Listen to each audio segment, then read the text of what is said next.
Okay, di 3 araw yung pahinga. Nagka-carbo loading kami. Sa unang araw, bago, yung pahinga, 3 araw bago laban, ang pakain namin, crack corn, 50% ng crack corn, 50% ng yung pellet. Tapos niya na, wala na, hindi na natin kailangan ng protina, pahinga na. Yung tinatawag na carbo loading, enerhiya ang nakukuha natin sa carbohydrates.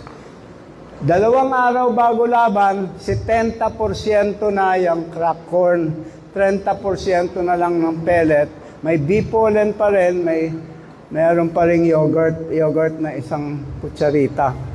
Yun lang, simple lang. 1 araw bago laban, 90% crack corn, 10% pellet. Okay, bakit crack corn ang napili kong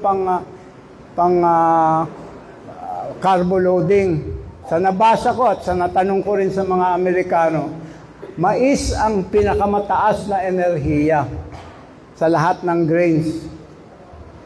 Merong iba, naging kaibigan ko rin, taga North Carolina, si Jeff Hudspeth, sa araw ng laban, pinipitik-tiktikan niya ng cornflakes na may tamis.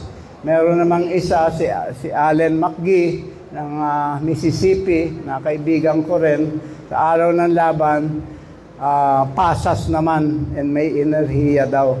Pero kami, yun lang ang carbo loading kami at konti na lang pakain sa araw ng laban.